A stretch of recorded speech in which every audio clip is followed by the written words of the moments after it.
Baik, terima kasih kepada rekan-rekan guru yang sudah hadir, kepada kami yang sudah meluangkan waktunya, terlebih khusus pengajar kami Ibu Farida Sapati. Pada siang hari ini saya sebagai CGP mendapat pendampingan yang kedua. Siang ini kita akan mengikuti beberapa acara yang perlu kita ikuti yang berlangsung pada saat ini, yaitu pembukaan, kemudian nanti ada doa buka, dan kemudian ada sambutan dari kepala sekolah, kemudian dilanjutkan dengan sambutan dari BP, kemudian setelah sambutan ada presentasi sebentar, lalu kemudian diskusi dan penutup. Baik, untuk memulai kegiatan kita pada hari ini, kita akan berdoa yang akan dipimpin oleh Ibu Natalia.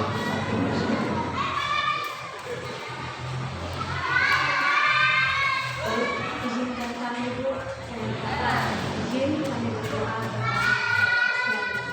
Kita bersatu dalam doa. Tuhan Allah Bapa yang berkali-kali kerajaan surga, bersyukur dan bersukacita pada siang hari ini kami adakan acara pendampingan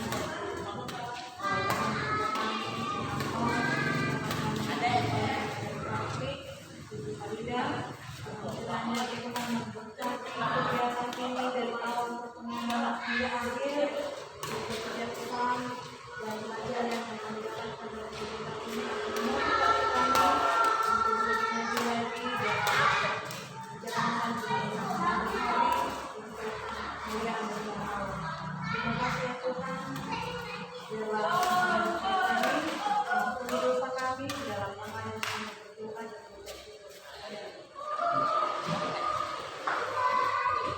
Baik, terima kasih kepada yang Bapak yang sudah memimpin kita dalam doa.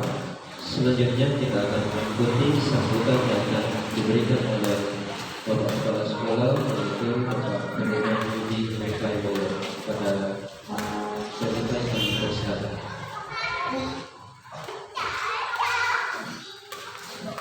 Baik, selamat siang semuanya. Pada kesempatan hari ini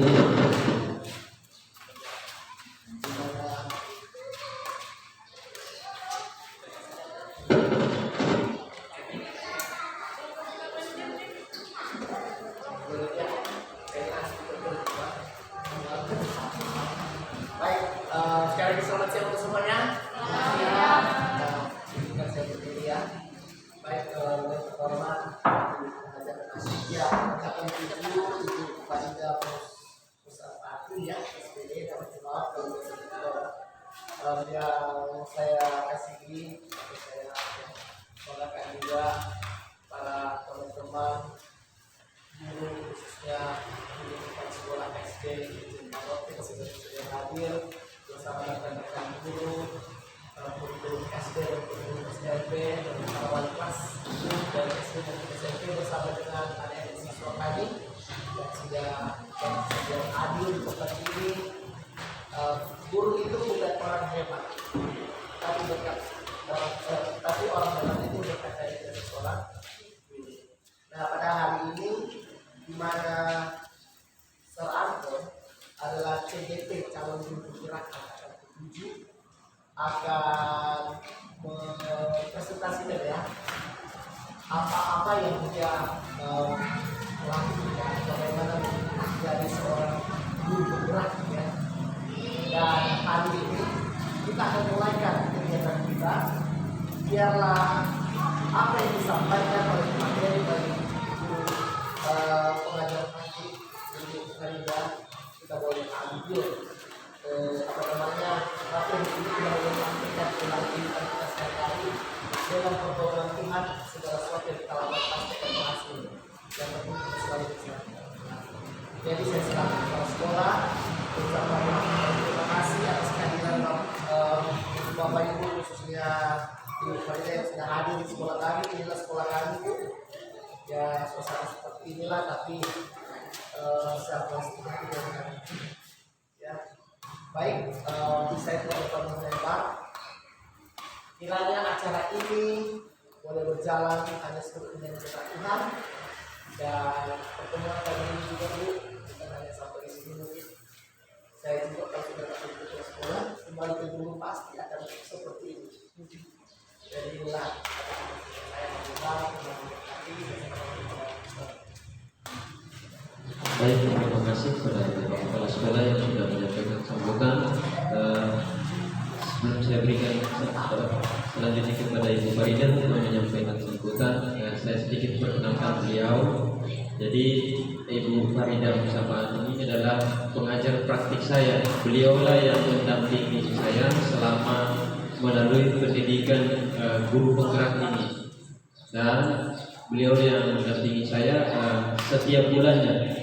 Paling tidak ada kunjungan-kunjungan yang beliau lakukan untuk memberikan motivasi, dorongan agar tetap semangat di dalam menjalani pendidikan ini sampai dengan selesai nantinya. Dan perkiraan nanti Juni baru penamatan. Nah, sebagai informasi juga bahwa setelah beliau lulus guru penggerak, beliau diangkat menjadi kepala sekolah di SD ya, menuntas di Sungai Kunyang ya, baru beberapa bulan yang lalu gitu. Jadi itu adalah prestasi yang beliau torehkan untuk karirnya. Jadi kami berikan kesempatan kepada Ibu Farida untuk menyampaikan sambutan untuk kegiatan kita sekali. Terima kasih, mohon izin berdiri. Ini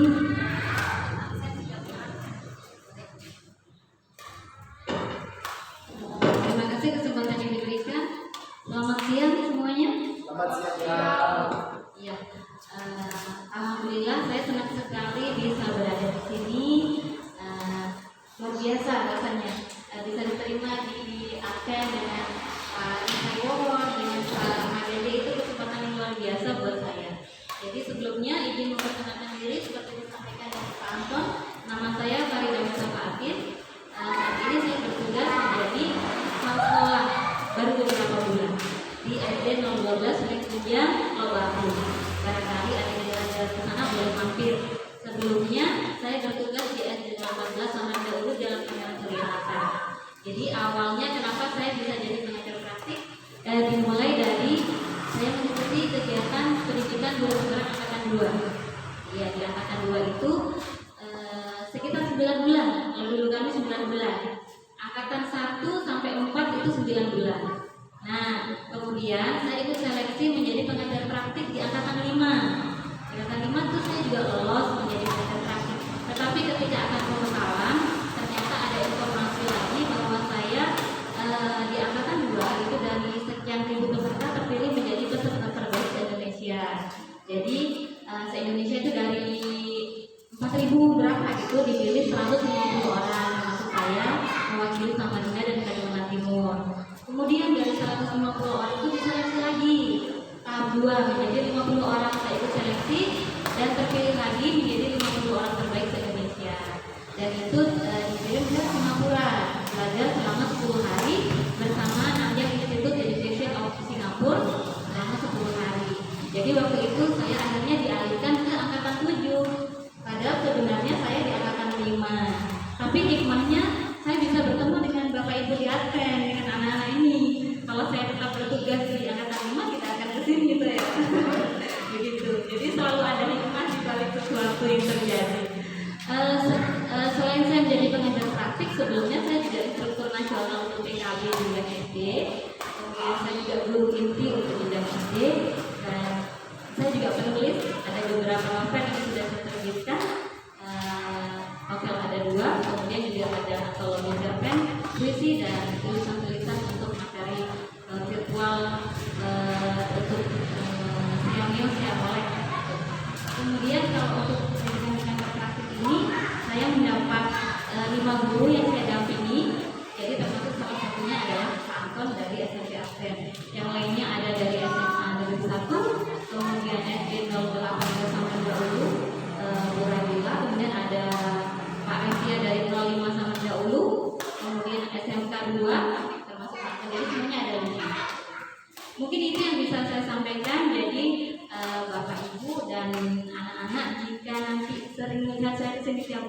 heran. Jadi saya membersamai Pak Anton selama 6 bulan hingga nanti Pak Anton insya Allah mudah-mudahan lulus ya. Lulus kita dan pastinya lulus itu tidak bisa Pak Anton sendirian tanpa dukungan kepala sekolah dan sejauh anak-anak tidak mungkin Pak Anton bisa melaksanakan semua tugas-tugasnya. Jadi Pak Anton kita perlu bersyukur dukungan dari komunitas di sini luar biasa. Itu adalah berkat dari Tuhan sehingga Bapak bisa mengerjakan semua tugasnya tanpa ada halangan, walaupun kadang-kadang saya masih agak dihujat dari mengerjakannya ya Pak Anton ya. Mudah-mudahan kedepannya bisa lebih di awal mengerjakannya supaya tidak terburu-buru mengerjakannya. Mungkin itu saja, agak terlalu panjang. Terima kasih perhatiannya. Sekali lagi selamat siang.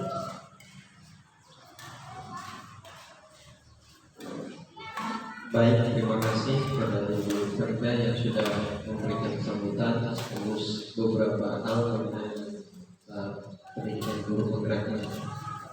Saat ini kita akan masuk dalam presentasi sehubungan dengan apa yang sudah saya kerjakan selama menjalani pendidikan guru penggerak ini. Baik, pada saat ini saya akan presentasikan sehubungan dengan visi yang sudah saya rancang. Ini merupakan visi dari seorang calon guru penggerak. Ya, boleh. Jadi sebelum kami membuat visi ini di pendalaman materi, sebelumnya kami disuruh untuk membuat sebuah imajinasi tentang bagaimana seorang murid atau murid seperti apa, sekolah apa yang diinginkan di masa yang akan datang. Lalu kemudian setelah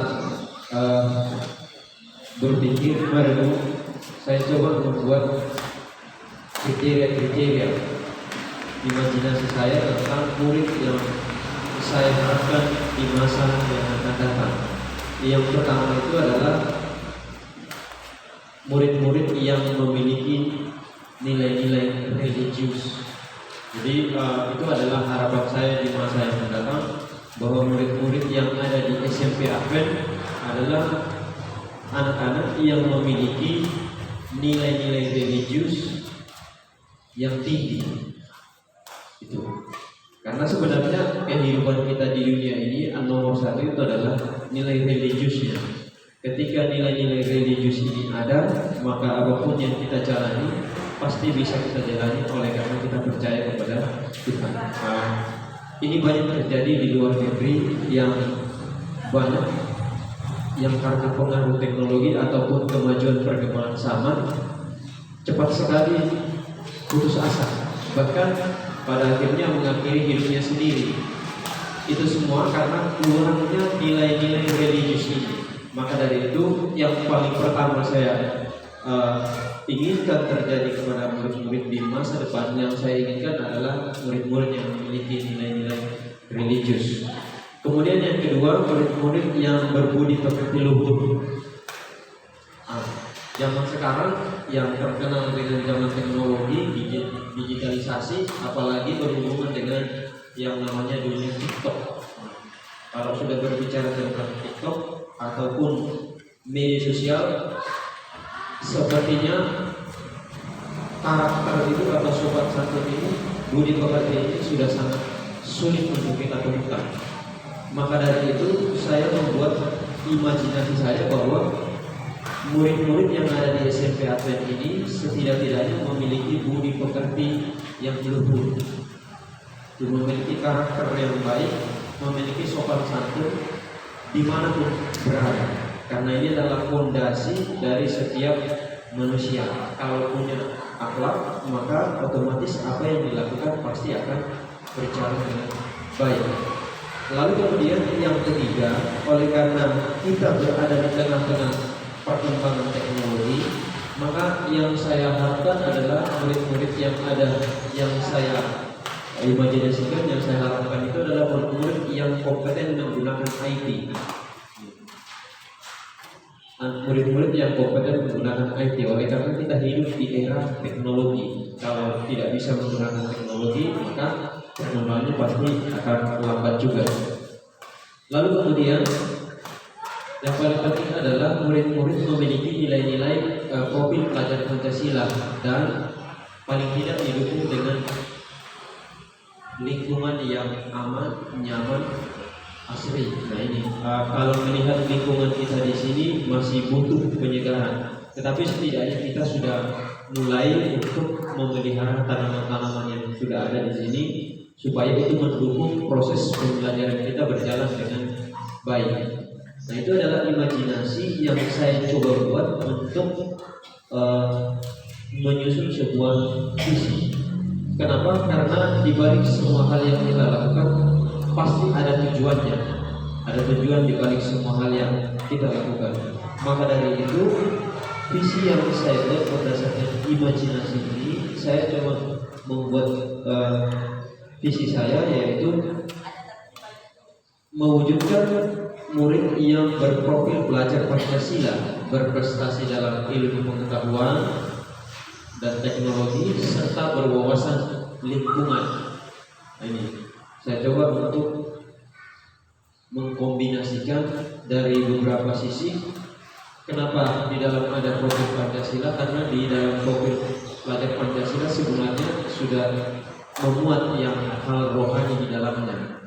Itu. Lalu kemudian ada berprestasi, bukan hanya memiliki nilai-nilai religius tadi, tetapi juga harus memiliki prestasi, harus memiliki ilmu pengetahuan serta bisa menggunakan teknologi.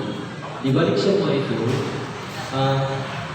tanpa adanya wawasan lingkungan, maka pasti yang ada hanya akan penyalahgunaan ilmu pengetahuan. Maka dari itu saya tambahkan itu berwawasan lingkungan. Saya melihat bahwa visi yang saya buat ini merupakan kombinasi dari ketiga hal tadi itu, yaitu mengenai karakter dan nilai rohani, kemudian memiliki ilmu, mampu menggunakan teknologi. Kalau sudah mampu menggunakan teknologi, memiliki nilai-nilai rohani, juga karakter tadi, maka yang paling penting adalah harus memiliki wawasan lingkungan supaya tempat di mana kita berada itu juga terpelihara, bukan hanya sekedar kita gunakan, tetapi juga terpelihara untuk kehidupan kita. Nah, dari visi ini saya merumuskan prakarsa perubahannya atau hal yang harus saya lakukan untuk mewujudkan visi yang sudah saya buat, yaitu mengembangkan pembelajaran yang menumbuhkan daya inovatif murid.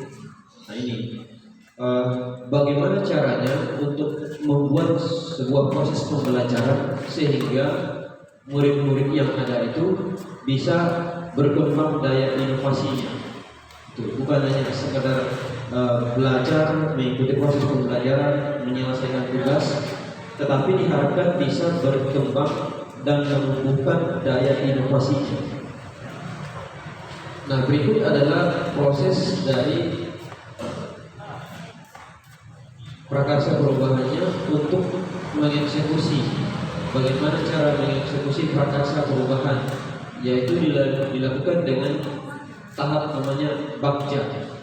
Yang pertama buat pertanyaan.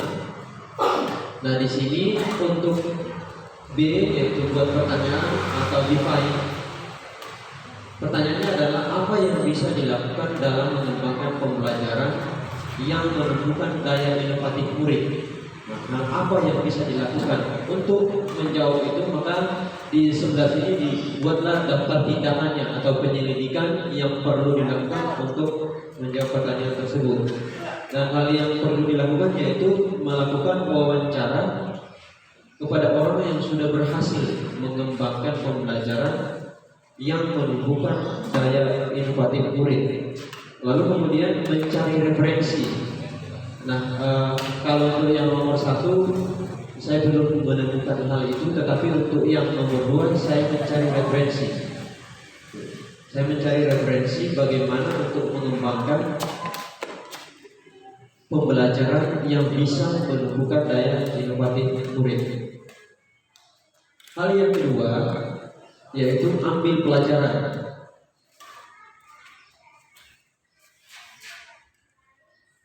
Oke, di sini pertanyaannya adalah siapakah orang yang pernah berhasil mengembangkan pembelajaran yang menumbuhkan daya inovatif murid? Bagaimana dia mengembangkan pembelajaran yang menumbuhkan daya inovatif murid dan aktivitas apa saja yang dilakukan yang dapat untuk mendapatkan hasil yang diinginkan. Yang pertama untuk tindakannya yaitu mencari profil orang yang sudah pernah melakukan tadi. Kemudian yang kedua meniru cara mengembangkan pembelajaran inovatifnya. Lalu kemudian mencari tahu dan mencatat langkah-langkah yang dilakukan untuk menumbuhkan hal-hal tersebut. Dan yang terakhir adalah mencatat situasi yang sudah mendukung pembelajaran. Yang kelima, mendaftarkan peralatan dan aplikasi apa yang sudah dikuasai. Lalu kemudian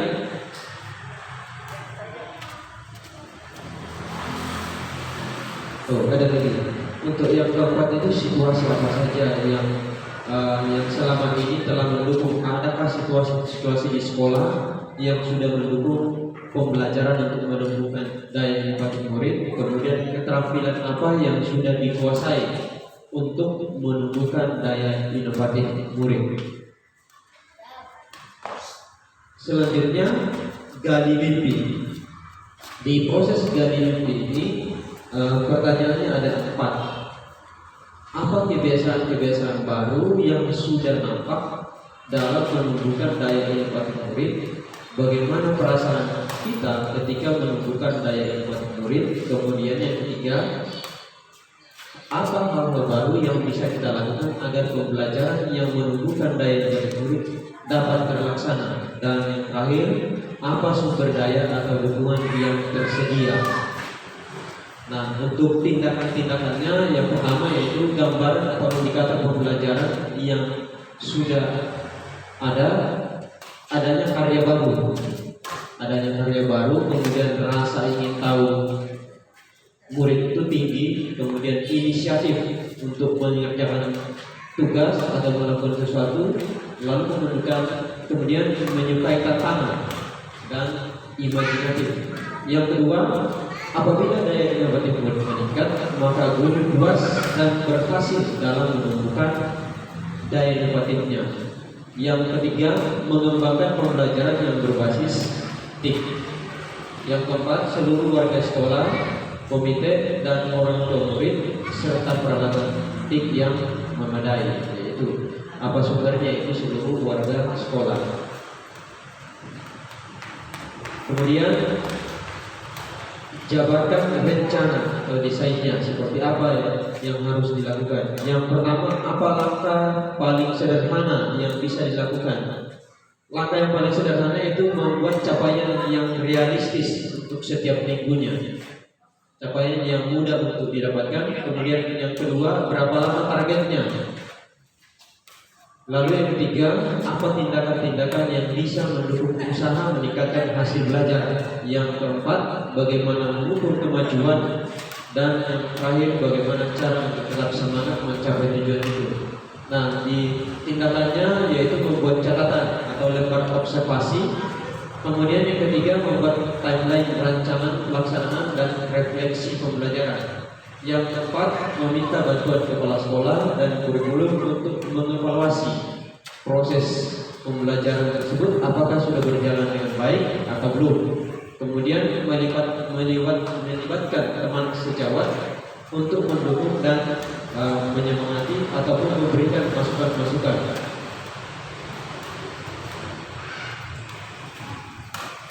Oke, yang terakhir, atur eksekusi. Nah ini, bagaimana mengembangkan pembelajaran yang menumbuhkan daya inovatif murid? Kapan pelaksanaannya? Siapa yang terlibat? Apa indikator keberhasilannya? Bagaimana bentuk evaluasinya? Nah, tindakan-tindakan yang perlu diambil yaitu dilaksanakan dalam proses pembelajaran. Kapan dilaksanakan? Dilaksanakan dalam proses pembelajaran. Kemudian siapa yang terlibat? Yang terlibat adalah guru, kepala sekolah, dan murid yang berpartisipasi aktif dalam proses pembelajaran. Kemudian yang ketiga, murid memiliki rasa ingin tahu yang tinggi. Ini indikator apa keberhasilannya? Yaitu murid memiliki rasa ingin tahu yang tinggi, memiliki rasa percaya diri, mandiri, dan dapat menyelesaikan masalah. Kemudian bagaimana bentuk evaluasinya? Yaitu memiliki kepala sekolah dan tim supervisi mengevaluasi proses pembelajaran. Jadi ini adalah rancangan bakteri atau prakarsa perubahan yang saya sudah susun dan saya sudah mengaplikasikan itu di dalam proses pembelajaran. Dan ketika saya mengaplikasikan pembelajaran ini sehubungan dengan bagaimana cara menumbuhkan daya empati murid, maka ini adalah hasil dari proses pembelajaran yang saya sudah coba terapkan untuk bagaimana menumbuhkan daya inovasi dari murid. Ini adalah hasil komik yang dibuat oleh anak-anak kelas 7 ketika menerapkan proses pembelajaran untuk menumbuhkan daya empati mereka. Kalau saya perhatikan untuk komik-komik ini mereka bisa buat dan mereka bisa gambar sendiri. Saya perhatikan bahwa ternyata anak-anak ini memiliki inovasi yang tinggi. Tinggal kita sebagai guru bagaimana cara mengarahkan mereka sehingga bakat yang mereka miliki ini bisa mereka tumbuhkan. Itu kemudian ada juga yang membuat di dalam bentuk PowerPoint, ada yang bikin dalam bentuk PowerPoint, ada juga yang dibentuk dalam bentuk Canva. Ini mereka bikinkan video dalam bentuk Canva. Walaupun cukup sederhana, tetapi paling tidak untuk langkah awal ini sudah ada progres. Bagaimana mereka menggunakan teknologi di dalam menyelesaikan tugas-tugas mereka. Saya kira itu yang bisa saya bagikan untuk visi guru penggerak sehubungan dengan tugas-tugas ini. Demikian untuk presentasi pada saat ini dan selanjutnya kita akan masuk ke dalam diskusi dan saya berikan kepada Bu Farida untuk mengarahkan. Terima kasih. Di-upload dulu yang luar biasa buat Pak Anton. Luar biasa yang Anton sudah menjelaskan presentasinya terkait dengan tahapan belajar. Jadi dalam membuat prakarsa perubahan, kita melakukannya supaya lebih maksimal dengan alur tahapan belajar. Bapak Rifainya masih ada? Oh, ada tamu sebentar. Nah, untuk sesi diskusi ini silakan Bapak dan Ibu memberi tanggapan, saran atau apapun atau ada yang ditanyakan terkait presentasi Pak Anton tadi. Dipersilakan. Mungkin pertama saya beri kesempatan kepada Ibu Kepala Sekolah dari SD. Ya, silakan Ibu. Yang ingin saya tanyakan yang paling menarik yang dari terakhir ya, di mana anak-anak itu berjalannya mereka digitalisasi ini ya, mereka pun ikut sertakan untuk menggunakan teknologi ya, jadi bukan guru. Sementara kalau melihat yang ada ya, dibandingkan ini kalau di tempat di sekolah negeri gitu ya, ada banyak guru-guru yang kalau dipresentasikan berdasarkan usia, ada yang paling tua, muda, ada yang sedang-sedang ya. Nah, kalau kami di sini ya syukur semuanya masih ada kerja pada murid-murid semua, jadi bisa dengan cepat menguasai teknologi ini. Jadi dengan presentasi tadi anak-anak pun langsung diikut sertakan diberikan untuk mempraktekkan ya dalam pembelajaran bagaimana mereka bisa kira-kira ada nggak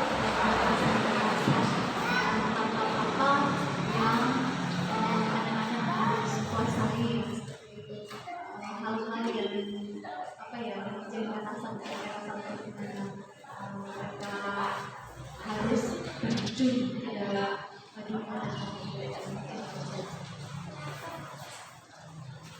Terima kasih, silakan Mas Rizal. Baik, terima kasih atas pertanyaan yang sudah diberikan. Jadi ini sehubungan dengan penggunaan teknologinya ya. Karena kan anak-anak tidak bisa dipungkiri bahwa anak kita zaman sekarang ini adalah mereka yang lahir di era teknologi. Kehidupan sehari-harinya pasti berkaitan erat dengan teknologi. Bahkan kalau bisa disurvei ke rumah masing-masing ini, tiap hari kalau pulang ke rumah pasti selalu pegang HP. Dan itu ya saya lihat sendiri dari anak wali saya, sering sekali mengatakan, "Sir, bolehkah kami bawa HP? Bolehkah kami bawa HP?" Saya selalu katakan kepada mereka, kalau untuk proses pembelajaran tidak ada masalah, silahkan dibawa, yang penting diinstruksikan oleh guru-guru. Betul. Bukan berarti kita larang untuk menggunakan teknologi, tetapi yang saya perhatikan di awal-awal tahun ketika kita setelah selesai pandemi masuk menggunakan HP, kan belum ada kita berikan aturan tidak boleh bawa HP. Nah di situ saya perhatikan bahwa ketika mereka selesai proses pembelajaran, udah sambil menunggu orang tua di teras-teras di situ, mereka selalu duduk di situ asik sendiri dengan HP-nya, bahkan ketawa sendiri. Ketika dipanggil tidak didengar. Itu yang pertama. Kemudian oleh karena saking seringnya pegang HP, maka sensitivitas atau sosialnya ini semakin berkurang. Sehingga ketika contoh saya ambil yaitu main game Mobile Legends atau permainan-permainan yang lain. Nah, permainan-permainan ini biasanya mereka bisa berinteraksi dengan lawan mainnya. Dan kalau misalnya pasukan yang dikerahkan ini di permainan ini kalah, ada kata-kata yang biasa digunakan yang tidak sopan. Karena ini sudah terbiasa sambil pegang HP, cara duduknya pun tidak tahu bagaimana. Hal itu dibawa ke dalam proses pembelajaran ataupun ketika bersosial dengan temannya, sehingga muncullah kata-kata ya bisa dikatakan tidak sopan atau kebun binatang. Nah itu. Nah inilah hal-hal yang perlu diperhatikan. Selagi itu masih dalam batas-batas norma yang bisa ditolerir, ya tidak menjadi masalah. Tetapi ketika kemudian mengakses hal-hal yang mungkin itu sudah berbau porno, nah ini yang tidak diperbolehkan. Karena itu akan mengganggu pikirannya, perkembangan otaknya akan terhambat. Itu ya, anak-anak sekalian. Jadi tolong untuk HP bukan kita larang kalian, tetapi ada batasan-batasan yang kita berikan supaya kemudian kalian bisa menggunakan teknologi sebaik mungkin untuk perkembangan kalian semua. Mungkin itu yang bisa saya tambahkan. Kalau ada tambahan dari Ibu, silakan. Terima kasih, luar biasa Bang ya. Jadi memang tidak bisa dipungkiri Bapak Ibu ya dan anak-anak ya, zamannya memang sekarang sudah zaman digital ya. Mungkin kalau ketinggalan dompet masih tidak masalah. Ketinggalan suami istri mungkin bisa lupa kadang-kadang ya. Tapi kalau ketinggalan HP balik pasti aduh, HP-ku terbalik. Saya sendiri seperti itu. Kenapa? Karena sekarang kita pekerjaan banyak di HP. Tugas-tugas di HP. Komunikasi keluarga juga di HP. Tapi kalau yang lain ketinggalan, pas ketinggalan saya tidak masalah. Tapi kalau HP ketinggalan luar biasa rasanya. Tapi sekali lagi kita harus bijaksana menggunakannya. Jadi saya sendiri walaupun di sekolah negeri kadang kita kadang aturannya itu agak saklek gitu ya. Kadang-kadang nggak boleh bawa HP. Saya salah satu guru yang menentang dan menolak bahwa anak itu boleh bawa HP. Yang penting penggunaannya bijaksana, kan? Jadi tidak dari awal datang sampai pulang anak-anak pegang HP. Ada saat-saat anak-anak menggunakan HP ketika memang diperlukan pada saat pembelajaran. Salah satunya mungkin sedikit berbagi, saya menggunakan game global.net. Itu saya membuat bukan membuat aplikasi, tapi saya buat game pembelajaran IPA dengan global.net. Dan itu saya membuat soal IPA itu dimainkan dalam satu hari oleh murid itu 136 kali. Karena saya buat leaderboard. Jadi mereka rebutan, kalau sudah 100, rebutan lagi menjadi yang terbaik. Kalau kita buat tes tertulis, nggak mungkin sampai dimainkan 136 kali anak mengerjakan kan? Nggak mungkin, possible. Tapi dengan permainan anak-anak tertarik, dia ingin ada dia ingin waktunya tercepat, jadi ada leaderboard kalau dia pengen diangkat. Kemudian saya juga buat video pembelajaran dengan script berbasis coding, tapi codingnya bukan yang rumit, tapi berbasis web, itu juga mudah digunakan untuk guru. Jadi selain seorang guru bisa menuntun anak-anak inovatif, gurunya dulu harus yang kreatif dan inovatif, dan tidak mungkin anaknya bisa inovatif kalau anaknya tidak inovatif. Jadi pasti ada inovasi dulu dari gurunya. Itu ya Bapak Ibu ya. Nah, tadi yang itu komiknya itu ada anaknya nggak di sini? Sudah kurang. Ya, itu luar biasa Bapak Ibu. Kalau saya sendiri menggambar itu sulit karena komik itu kan harus konsisten ya. Satu tokoh itu nggak boleh berubah. Saya mungkin gambar bibir aja satu dengan bangun sudah beda. Nah kalau komik itu dari awal cerita sampai akhir kan dia harus konsisten tokohnya. Mau dia merengut, mau dia senyum, mau dia ketawa, harus sama, wajahnya nggak berubah kan, dan itu tidak mudah. Jadi kita approach buat oh iya, koneksi dengan Bluetooth-nya kayaknya ya. Nah, alhamdulillah nyambung. Jadi kita beri applause nih, walaupun anaknya nggak ada, mana di teman-temannya. Ya, kiranya itu disampaikan ke anaknya Pak Antam ya. Apresiasi dari Bu Farida gitu, dari Bapak Ibu guru juga pasti ya. Luar biasa bisa buat komik itu tidak mudah. Untuk menjaga konsistensi gambar itu tidak mudah. Ini manual atau pakai aplikasi? Itu lebih rumit karena kalau pakai aplikasi kan ada tuh aplikasi komik itu kan kita tinggal tarik garis, itu lebih mudah. Yang lebih sulit adalah yang manual, dan ini luar biasa. Siapa namanya Pak? Stefani, luar biasa Stefani ya, bisa buat komik yang bisa konsisten dari awal hingga akhir karakternya itu. Terus yang tadi buat presentasi itu ada anaknya di sini? Yang mana? Boleh dibagikan dong? Berdiri atau apa? Waktu bikin presentasi tadi.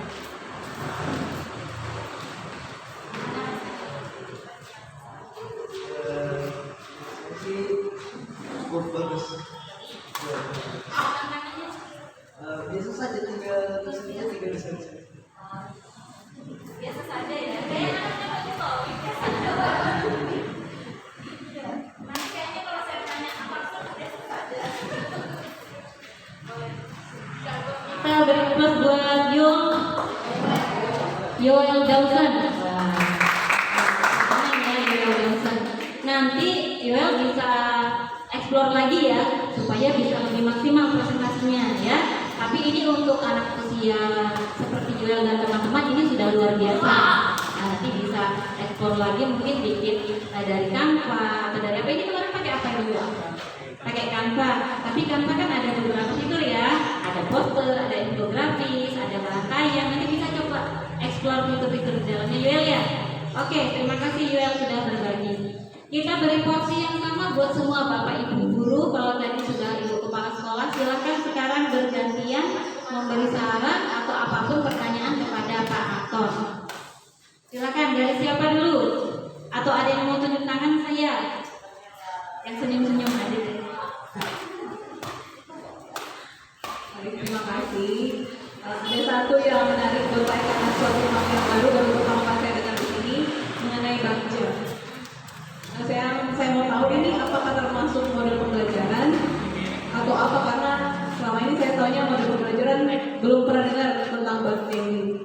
Kalau model pembelajaran, bagaimana langkah-langkahnya dalam pembelajaran? Mungkin sudah disampaikan tadi, tapi yang lebih realistik dalam kita pembelajaran itu seperti apa contoh?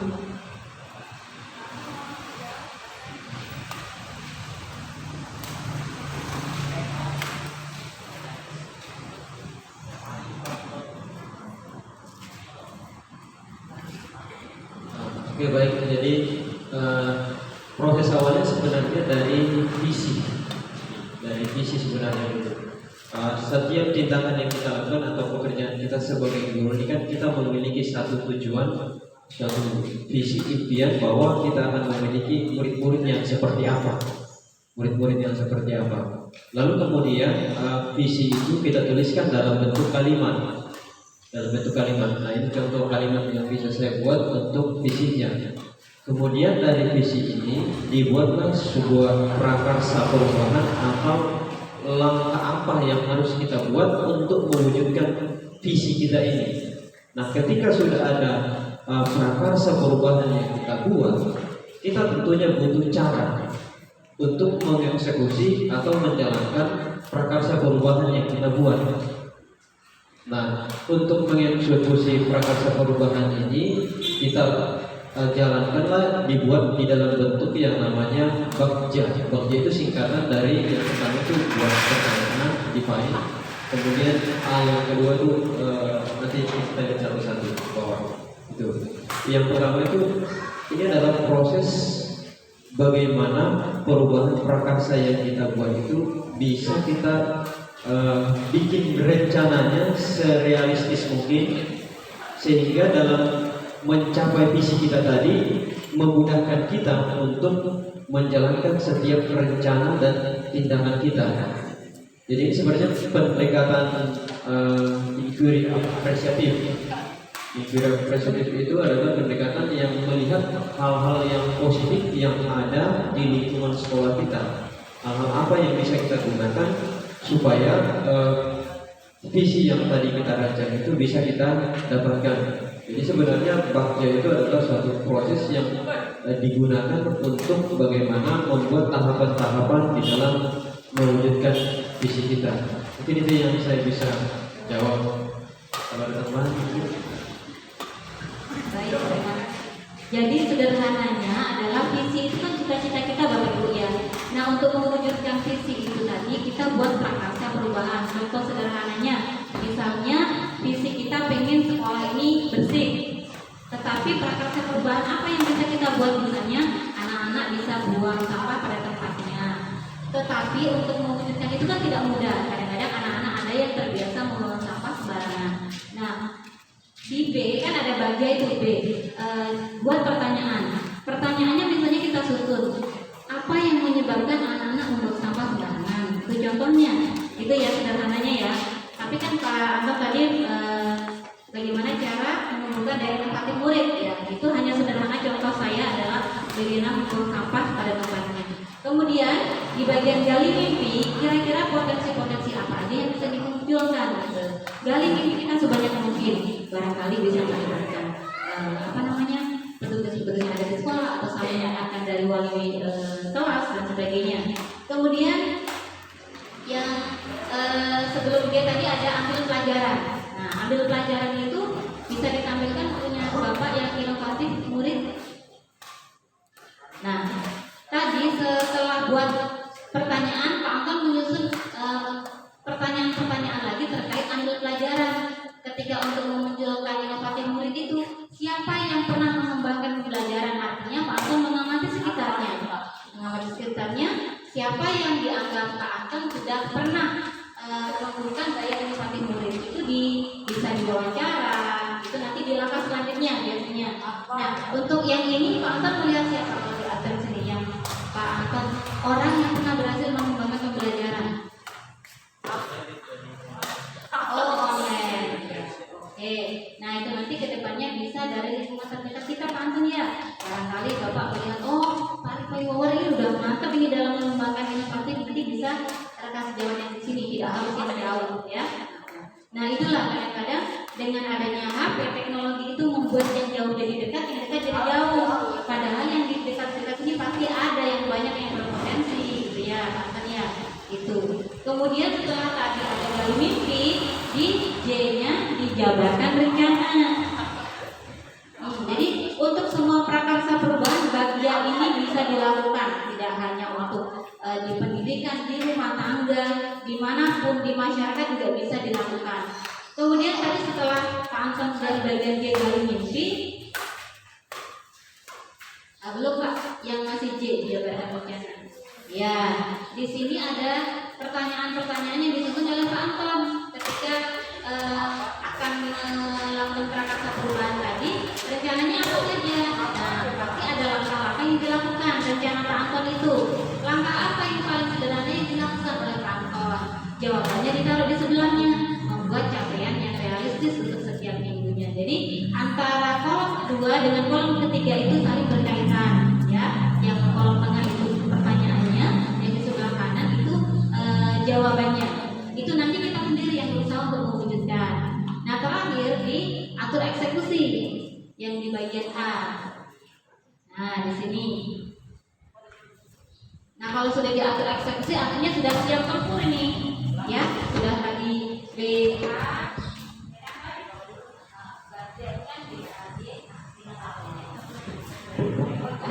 ya, BAGJA sudah jabarkan rencana, terakhir diatur eksekusi. Ketika sudah peluru-pelurunya disiapkan, nah tinggal beraksi diatur eksekusi. Begitu ya. Ibu siapa tadi saya bilang? Bu Sofi. Ya, terima kasih Bu Sofi, pertanyaannya luar biasa. Karena ada Pak Rifai sudah hadir di sini, kita beri kesempatan untuk memberi saran atau menanggapi atau bertanya kepada Pak Anton. Silakan Bapak.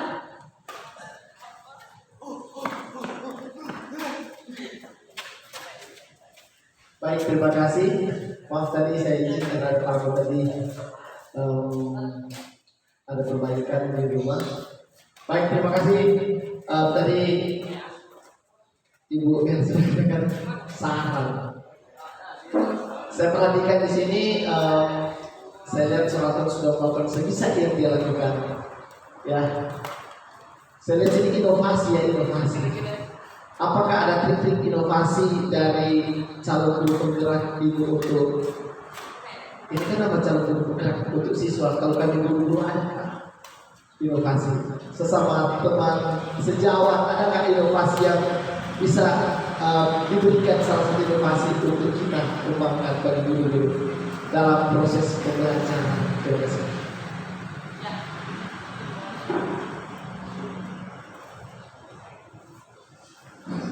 Baik, terima kasih atas pertanyaan yang sudah diberikan. Jadi ini meminta inovasi apa yang bisa dilakukan oleh guru-guru di sekolah kita ini supaya proses pembelajaran itu bisa berjalan dengan baik. Nah, tentunya kalau saya melihat keadaan kita saat ini, maka yang paling penting itu sebenarnya adalah bagaimana kita mengaplikasikan teknologi itu di dalam proses pembelajaran kita. Kenapa? Karena saya lihat juga setelah saya coba menerapkan yang tadi ini, sehingga anak itu memberikan karyanya dalam bentuk PowerPoint, kemudian Canva dan juga komik, itu merupakan perubahan yang kita lakukan dengan menggunakan teknologi. Jadi inovasinya adalah sebenarnya bagaimana niat kita di dalam memberikan proses pembelajaran itu sehingga anak-anak ini bisa difasilitasi terutama dalam penggunaan teknologi. Nah, kebetulan Bu, kami di SMP Advent ini baru-baru mendapatkan bantuan komputer dari Kementerian Produk yang baru kami dapatkan. Jadi setidaknya paling tidak ini nanti bisa kami gunakan untuk proses pembelajaran. Dan itu sementara diusulkan untuk akun ID anak-anak kita supaya bisa kita dalam proses pembelajaran ini lebih banyak menggunakan teknologi ini. Dan yang harapannya ke depan dengan menggunakan teknologi ini anak-anak bisa difasilitasi karena memang kehidupan sehari-hari mereka sudah lebih banyak mereka menggunakan gadget, dan saya yakin pasti mereka senang nih kalau dia bilang ayo besok bawa gadget ya. Nah, itu tanpa diminta pun kalau keinginan untuk membawa gadget, saya yakin mereka pasti sangat besar niat mereka untuk membawa gadget. Tetapi yang paling penting di sini adalah bagaimana kita sebagai guru dulu mau untuk merubah paradigma kita dulu, mengubah cara pandang kita dan niat kita untuk bagaimana membelajarkan anak ini supaya mereka bisa berkembang dengan baik. Mungkin secara ilmu yang saya pelajari di calon guru penggerak ada banyak, tetapi dalam cara mengeksekusi belum tentu sama nanti dengan ibu-ibu, bapak-ibu sekalian. Mungkin bisa lebih cepat untuk mengeksekusinya, tetapi inilah kesempatan dan yang lalu saya sudah coba berbagi ilmu yang saya sudah dapatkan ini. Mudah-mudahan melalui kegiatan-kegiatan seperti ini kita bisa saling berbagi dengan yang lain. Mungkin itu yang saya tambahkan.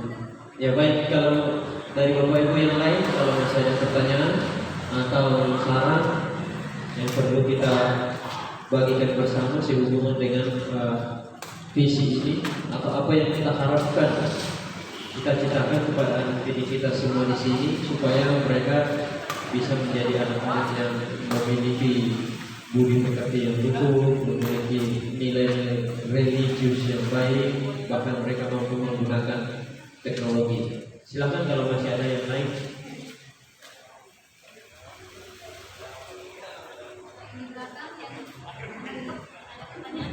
Ya, dari Sekretari ada Atau ada pengalaman yang boleh. dibagikan.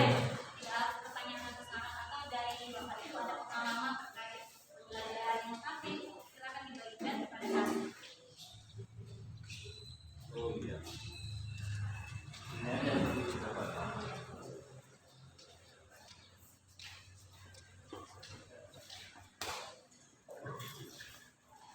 Dari tadi saya memperhatikan gadget saya, tapi saya mendengar. Jadi, iya, salah satu yang tren sekarang ini adalah salah belajar. Kita seringkali salah tafsir anak ini, dia tidak lihat saya saat mengajar, padahal dia dengar. Dan dia mengerjakan sesuatu. Kalau saya berkata di kelas, dia menggambar. Tapi pada waktu dia menggambar, dia ternyata mendengar. Sering dia habis dia menggambar, mungkin dia lihat orang tulis kan, atau dia dengar, kan dia memperhatikan. Jadi kita harus memperhatikan juga murid-murid seperti ini. Kalau zaman dulu murid seperti ini dilangkah, ini keluar kamu tidak memperhatikan. Nah, seperti ini pintar ya. Jadi memang nanti akan sebarang yang kita lakukan, dan sebenarnya yang baru sudah mau kita lakukan, tapi belum, mungkin semester berikut ini dihabiskan semester ini, baru kemudian semester berikut ketika mereka sudah berada di kelas atau sudah berada lulus yang baik, kita akan buat perubahan besar di mana semua ini akan dites bakat maupun kecerdasannya, apakah yang dia miliki. Kebetulan saya punya alat untuk jadi kuesioner untuk mengetes mereka. Dan nanti kita lihat bagaimana supaya kita bisa bersama-sama ya, bukan hanya saya sendiri, tapi juga bersama-sama kita juga akan belajar. Kalau ada kesempatan diberikan kepada saya mau aja berbagi. Jangan hanya saya yang tahu, teman-teman tidak tahu. Saya sebenarnya suka sekali berbagi, tapi tinggal aja dan waktu bukan sekarang. Dan sekarang sudah ikut sudah ada rencana mungkin. Jadi intinya kita harus memperhatikan perbedaan kecerdasan, bakat, dan kebutuhan daripada peserta didik. Ada yang tidak suka gadget, itu juga macam-macam.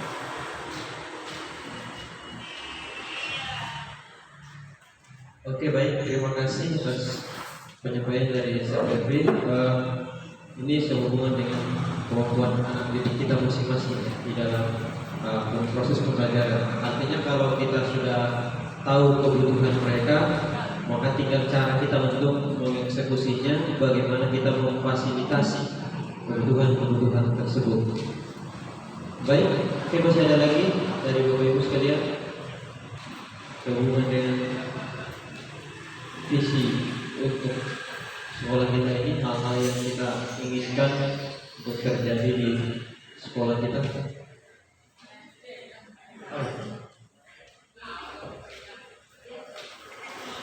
Terima kasih dari Mr. Devri. Ya, tadi kalau dari penyampaian beliau adalah beliau sudah melakukan inovasi dengan melakukan kuesioner ya Pak ya. Kalau boleh tahu boleh dengan aplikasi atau memang kuesionernya? Dan sana untuk bikin yang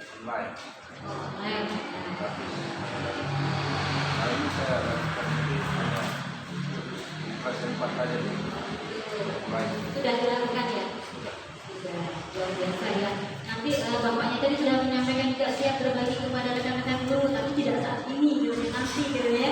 Kita tunggu nantinya itu kapan ya? Iya. Dan saya rasa guru-guru di sini juga tidak asing dengan kuesioner seperti dengan Kahoot, Padlet, Quizzes pasti sudah bisa semua. Itu mungkin termasuk salah satu yang bisa digunakan untuk asesmen diagnostik ya Bapak Ibu ya. Jadi ketika kita pemetaan kepada anak kan pasti kita harus asesmen dulu nih minat bakatnya. Tadi seperti disampaikan Bapak, ada murid yang kadang kita jelaskan enggak. Kalau dulu pasti sudah keluar kamu ya, nggak perhatikan Bapak ngajar ini ya.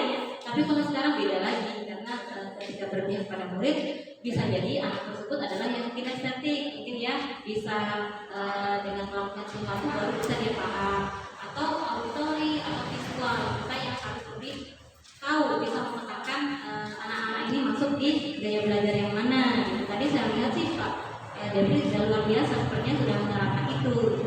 Kalau dari Bapak Ibu mungkin sudah tidak ada, apakah kita beri kesempatan kepada anak-anak satu orang yang mau bertanya atau mau bilang apa saja buat Pak Anton, atau mau bilang Bu dulu Pak Anton ini galak, tapi setelah ikut guru penggerak sekarang nggak galak lagi gitu. Kira-kira ada nggak yang mau ngomong nih dari anak-anak atau adik-adik nih? Satu aja perwakilan. Kalau tadi Yoel kan sudah ya buka, sekarang yang Putri. Ya, ayo silakan, ini siapa namanya? Angeli, ayo kasih saran, pendapat, pertanyaan apa saja, atau mau transfer Pak Anton juga boleh. Ya apa saja, ya silakan.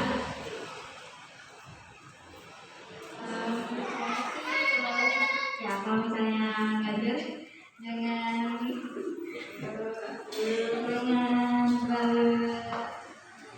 marah ya. Itu dari saya sih ya. Ya lebih gimana Pak Anton kalau ngajar? Ya tegas sih. Oh tegas ya. Iya, jadi kalau misalnya ada yang dia mungkin memberitahu, ya mungkin ada aku di sini yang gak suka kali ya, kayak ini marah-marah terus, jadi dia hanya tekan saja dengan kata itu aja sih. Iya, mungkin Pak Antonnya sebenarnya nggak marah, cuma jaim aja dia jaga wibawa gitu ya. Tapi ya kayaknya ini istrinya ada Pak Anton di sini. Yang mana? Oh ini tadi istrinya. Hatinya yang Hello Kitty ya Bu ya. Iya, terima kasih Angeli ya sudah menyampaikan. Mungkin nanti buat refleksi Pak Anton supaya jangan marah-marah lagi Pak ya. Kalau di rumah suka marah-marah juga Bu? Oh tidak pernah. Marah-marahnya dibawa ke sekolah ini. Tidak ya, kita bercanda saja. Jadi sudah banyak masukan untuk Pak Anton ya. Artinya saya berdiri di sini juga berarti saya yang paling hebat atau paling bisa. Saya juga masih belajar dan saya berdiri di sini karena saya terus berefleksi. Artinya semua perkembangan itu adalah karena kita mau terus belajar gitu Pak Anton ya. Ada yang mau ditambahkan Pak? Rifai barangkali untuk menguatkan Pak Anton ini supaya lebih semangat lagi nanti, supaya akhirnya tanya nggak lambat-lambat Pak. Baik, terima kasih. Hanya 3 aja untuk sukses seorang guru itu: belajar, dan belajar. Itu aja. Terima kasih. Tiga ya. Luar biasa. Kita beri aplaus buat Pak Rifai yang luar biasa bersemangat. Jadi buat kita semua belajar dan belajar. Ada pertanyaan untuk terakhir kali? Tidak ada, sudah cukup ya. Saya ucapkan terima kasih banyak atas perhatiannya dan Bapak Ibu kepala sekolah baik dari SMP dan SD, Bapak Ibu guru, anak-anak yang Ibu sayangi dan Ibu banggakan walaupun baru bertemu, tapi saya bangga dengan anak-anak terutama tadi yang sudah berani menampilkan. Stephanie dan Yuel tadi ya, luar biasa hasil karyanya. Terima kasih atas semua perhatiannya. Untuk kesempatan berikutnya saya kembalikan kepada Pak Anton. Baik, sebelum kita mengakhirinya dengan doa, kami mengucapkan terima kasih Bu atas kunjungannya hari ini. Saya mendapat banyak pelajaran hari ini. Mudah-mudahan dalam proses pembelajaran nanti bisa segera diaplikasikan demi untuk kemajuan dari saya secara pribadi, terlebih kepada anak didik saya di sini dan juga kepada lembaga pendidikan di sini. Mudah-mudahan juga tugasnya tidak terlalu berat.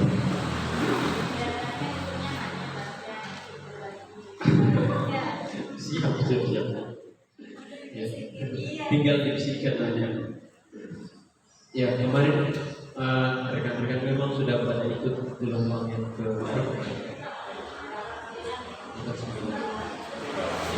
mereka sudah ikut tes, mudah-mudahan nanti juga lulus supaya ikut pendidikannya sehingga ya, perubahan-perubahan di SMPTN ini semakin cepat.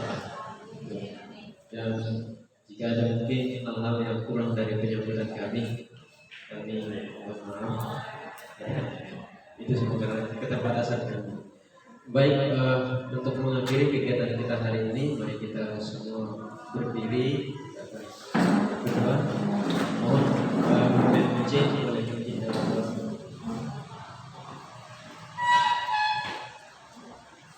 Kita berdoa.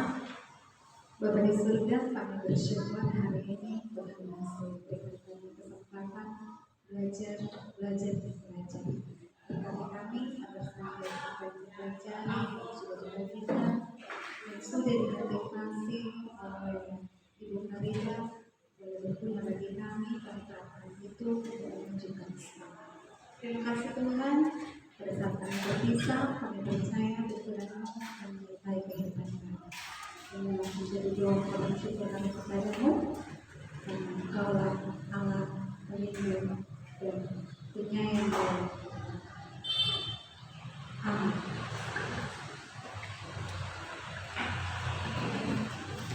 Baik, kita foto bersama dulu ya. Di depan aja kali ya.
Jalan.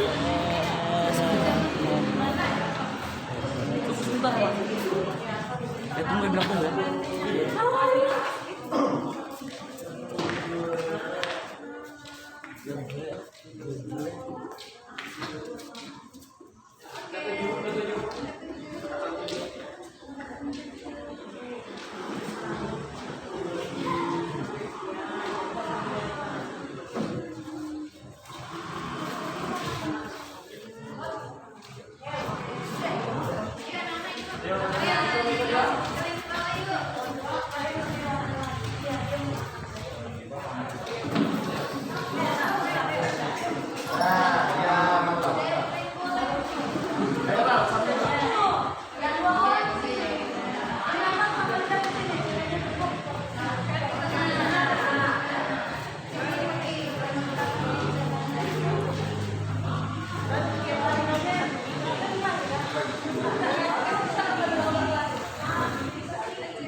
Oke, terima kasih.